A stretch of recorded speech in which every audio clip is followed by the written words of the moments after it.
Let's get straight to that conversation. Ashu Shinghal, Managing Director at Mahanagar Gas, with us in the studio. Sir, thank you so much for your time and great to have you here at the NDTV Profit Studios right here in Mumbai. Superb. So interesting developments to speak about, and we'll get to all of them. But let me start with these notices issued by the BMC, the corporation in Mumbai, where they want bakeries and restaurants transitioning to gas. This is also now a theme that you're seeing across large cities. For example, in Delhi as well, there has been this clampdown on vehicular pollution. I'm just wondering, what is the feasibility and how big an opportunity this is for a Mahanagar Gas? It is an opportunity, but more than that, it is the necessity for the city. I mean, in the sense that the pollution level at Mumbai is perhaps higher in few weeks as compared to NCR and Delhi. So we have to be more aware about this problem, and that's the way sumo motu, the High Court, has taken this cognizance, and they have said few things. Like they have said that bakeries and other eateries which are consuming polluting fuels need to shift to cleaner fuels like PNG and LPG, and maybe electric oven also.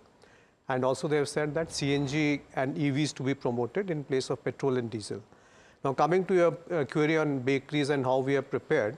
So we already have a network, because the company was formed in 1995 and we have been laying a lot of network. Around 7,000 kilometer network is already existing in Mumbai and nearby region.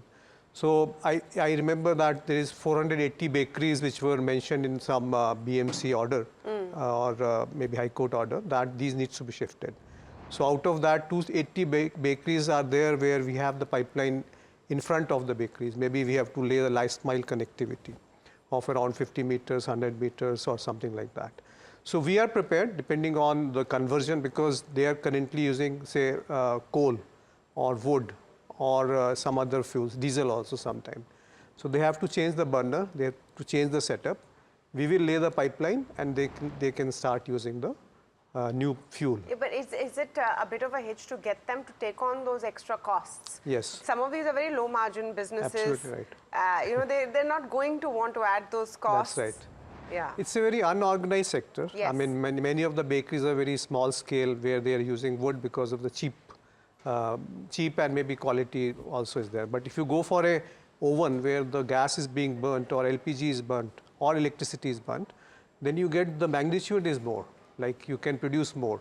The efficiency also improves. But you are very right. They have to incur first initial capex. So that needs to be funded or subsidized by some mechanism.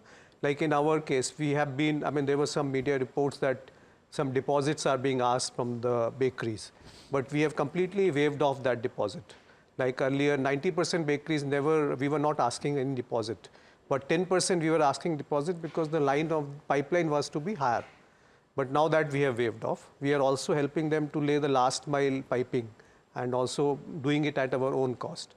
Now we know that there are some schemes from the government side, BMC also, that some of the funding can happen as a subsidiary for conversion from a dirtier fuel to the cleaner fuel. So all this can make it happen. I believe the government is very cognizant about these facts, and the High Court order is taken in the right perspective. Yes, there will be pain points in the initial phase, but hopefully we will live with it.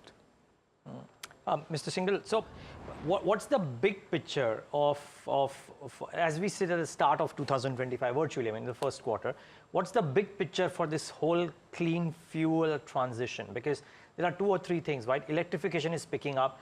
Does that reduce the potential demand for gas vehicles, even at a point of time when, at least in Mumbai, it seems to be almost inelastic? Price variances notwithstanding, those numbers are looking steady for now. Does that change? The geographies that you have for laying pipelines for home gas, right? I mean, and the rules and regulations surrounding, what would be broadly the plan, and what would be your plans in this? See, we are very much geared up to this transition for the cleaner fuel to happen, because as compared to diesel and petrol, CNG is much cleaner in terms of both carbon dioxide emission and NOx, SOx also, plus PM 2.5 is main ingredient which causes pollution.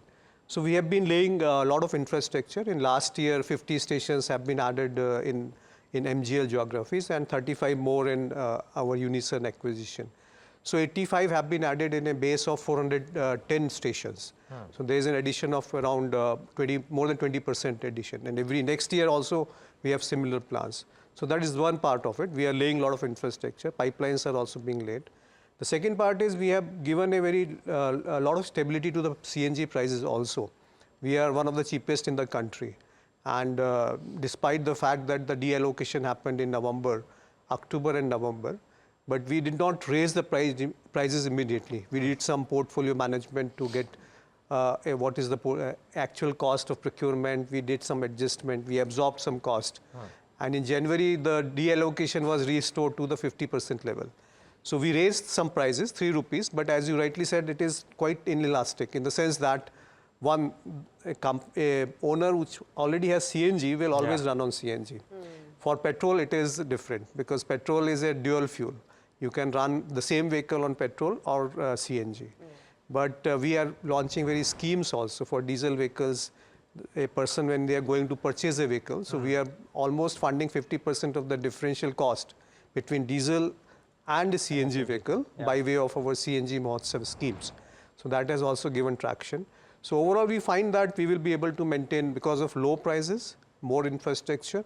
And currently, if you see the prices of petrol are, CNG is 45% cheaper than petrol and 18% cheaper than diesel.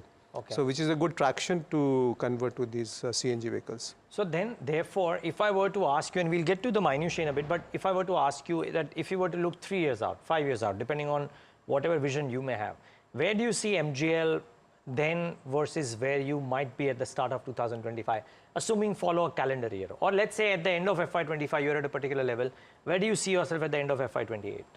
See, the physical volumes are growing. And if the physical volumes grow, the financial numbers will take care of itself.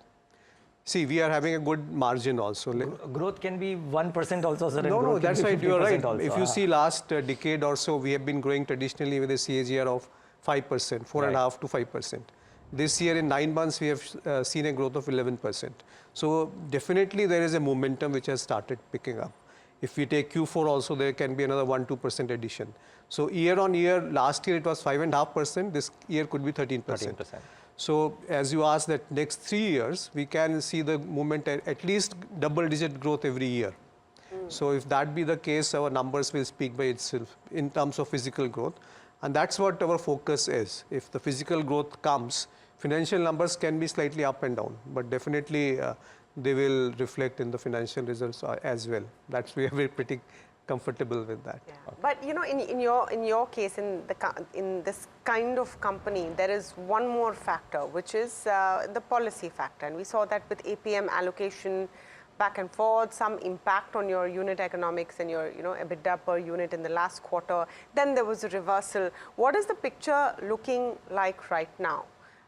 Because we saw that impact in Q3, then there was a reversal. Where do you think you are at EBITDA per unit? And do you have any conversation ongoing that you can tell us about in terms of how much allocation you can expect? Will this now be steady? See, we have to look at it slightly macro level. Last 15-20 years, the government have been very consistent with their policy support to CGD sector. Yeah. Therefore, we have seen a lot of foreign investment, direct private investment also in the country in the CGD sector. Now, almost 98% country is covered with the allocation of geographical areas, licensing at least. Now, this deallocation happened because we have to also acknowledge the fact that upstream producers, mainly ONGC, they also incur more cost to produce same amount of gas, or to keep that level, they need more money into it. So when Kirit Parikh committee came in 23, they recommended that they should be supported with more better priced mechanism for producers. So 1.5 years it took almost to get this adjustment, and in October last year and November last year, there were 2 cuts. Yeah. So we were first, to put it in the right perspective, PNG we are getting 100%. Industrial and commercial, no allocation was ever there. So we were anyway sourcing LNG for supplying to the industrial and commercial segment. The CNG segment got impacted. So we were getting around 70%, which came down to 38%. Yeah. And then in January it was restored, and now we are getting 51%. Now, if you look at from a more macro level, more LNG is expected in another few years' time, because more LNG terminals are coming up, liquefaction terminals in US, Qatar, Australia is there, and maybe some more can be added up. So we expect that the supplies will be supplemented, whatever domestic deallocation is happening can be taken up through the term contracts. But that will increase your costs. I'm just trying to understand where No, it sits on your... just to clarify it, the APM gas is not reducing. It is getting renamed as New Well gas. So earlier we were getting at $6.50 per MMBTU. Now we are getting at 12% to Indian crude basket, which is effectively around $9, $8.50 to $9. So the weighted average cost goes up. You're right. Yeah. So it was around $7.2 per MMBTU. Now it is up to $7.8 per MMBTU on the weighted average basis. So we supplement this gas by New Well gas, HPHT, which is domestic, slightly higher price, or we can take it through term contracts. So all combination of all three, plus spot gas is available, Indian gas exchange is there. All this is a combination which we keep on doing to make sure. No, I'm sure, sir, but I'm saying that the fact is that APM allocation has come down. That's right. There is going to be a period of readjustment. I'm wondering how that's going to look in, say, this quarter and the next couple of quarters on your balance sheet. Margins have come down. Yeah. Earlier we were having a margins of say 13 rupees. Now it has come down to 8.5 rupees. Yeah. And we had an impact of around 6 rupees per SCM. So 3 rupees we have increased the prices, and the restoration has happened by the 50%. So now we are at par. Now with portfolio management, and we expect that the prices of LNG to keep low, we expect that stability will be there in the CNG Will prices. you need to take more price hikes? May not be. Because as of now we are at par. Okay. Pre-cut level and current level are at par. We have taken some price hike and some readjustment in the restoration has happened. So we are at comfortable at that current levels. If it goes further down, then we may think about it. For bookkeeping purposes, so unit EBITDA, which was had slipped to higher double digits, higher single digits, back to double digits in quarter yeah, four? I mean, if you see last 5-6 years, we have been having an EBITDA of 7 to 8 rupees. Last financial year was pretty good. We were having 13 rupees and slightly higher than that. Then we gave a guidance of 10 to 12 rupees. Right. Now perhaps maybe we put down one number, 1 rupee. So 9 to 11 rupees could be a new guidance. Okay, because the number that we had was that Q3 was about 8.3, right? That's right. So you're saying it could be now between 9 and 11. Correct. It could be double digit as well in quarter Q3 was slightly low because we did not raise the prices for some time. Exactly. Yeah. So back to double digits likely. Could be. Could be, yeah. 9 to 11. 9 to 11. Somewhere 9.5 to 10.5 rupees or something like that. Fair call. The other slightly, I mean, so this is one one set of picture. The other thing is the longer term supplies, right? Almost every country. I was reading an article which said that the LNG procurement for various nations will really move up. India seems to be doing that in a big way too. What are you doing for securing longer term LNG supply contracts, sir? We don't go directly to the market for procurement of LNG from international sources. You or anybody doesn't go, you're saying? No. There are other big companies, aggregators, who does this job. Okay. Because our requirement is very small. Okay. So it doesn't make sense because we have to book capacity in the regas terminal, pipeline, and then take it. So that quantity does not justify ourselves to directly going to the international players. So what we do is we go to aggregators like GAIL is there. HPCL, BPCL, IOC, Reliance, and other players are there. So we float an inquiry, and whosoever give us the best bid, depending on their aggregation and portfolio, we procure the gas. So those are called term contracts. Typically, they enter for 10 years, 15 years contract. We enter for 3 to 5 years contract. Yes. That is another difference. So does that buffer you in terms of fluctuations in prices, currency fluctuations, what's happening geopolitically? Just trying to understand if that hits you at all. See, these are all different related things. Like we can procure gas in Henry Hub based contracts from US, or we can have NBP contracts from Europe, or we can have JKM contracts from Japan. So all three indexes are different. So that is one part. Currency fluctuation, we are exposed, because we procure everything in dollar denomination and we sell in rupees. So that variation, if rupees get further deteriorated or depreciated, then we have to take some call on that. But otherwise, term contracts, 3 to 5 years, we get very stable prices. We choose our index, like Henry Hub is more stable. So we have our more inclination to go for Henry Hub contracts, and then we take a call on that. I have one final question, Mr. Shinghal. Are you more excited than Rajiv Bajaj is for the CNG bike? No. We are complimenting each other. Yeah, I mean, course, yeah. we were also very much pleasantly surprised that two-wheeler segment, which was never for a CNG, has come up. And I was at the launch of that bike. So it is absolutely perfect. I mean, very good, robust bike. So we expect this new segment to open up, but it will take time because each bike hardly takes any CNG, hardly 1 kg, 1.5 kg to 2 kg max. Whereas a commercial vehicle take 20 kg, 30 kg. So not very meaningful. I mean, No, a good addition, but it is more volume. If more number of bikes come, then it will be significant. But our understanding is that it will take at least 7-8 years to really get a meaningful impact on that. Having said that, in Feb, I think your CNG vehicle addition numbers also came off a bit. Was that a number of factors behind that? You are saying came down? Yeah, in Feb. Slightly. Maybe only a slight because a matter of sometimes people purchase more in January, year change is there. Okay. Otherwise, not anything significant. Our scheme for CNG is already going on. And the prices are very stable. We are one of the cheapest in the country in terms of selling CNG, and we have maintained low prices for quite some time. What are the kind of expansions you're seeing for fueling stations and pipes also in the MMR region? There's always long lines outside all of the fueling stations. The lines are there in particular stations, in particular region, in particular timings. Like in Mumbai, yes, there can be some stations which are more queue is there. But if you go slightly out towards Navi Mumbai or Thane and other places, there won't be any queue. The queue happens because in Mumbai, we don't have land parcels to put new CNG stations. OMCs have come up to our help to allow us putting more dispensers in their CNG stations. But as coming to the numbers, we are putting up 50 stations and 35 in the unison.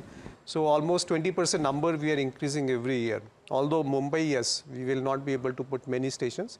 But let us see, we are in touch with the government and other agencies who have some land parcels.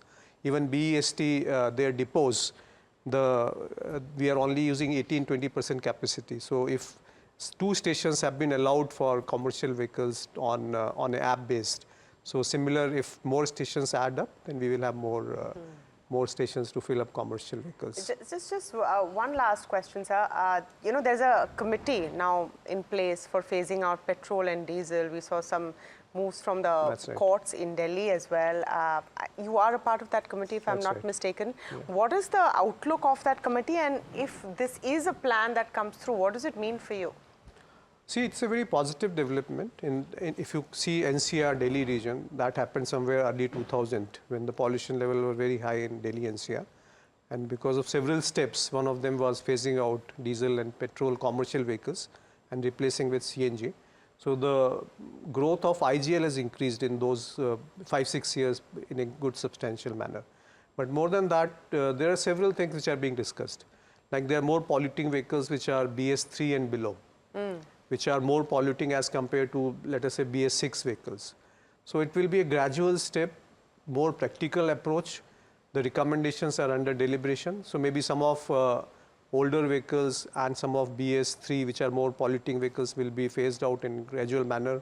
New registration of diesel vehicles or commercial vehicles will be deliberated, and more stations will be put up to enable a smooth transition. We are not going to recommend anything which is not practical.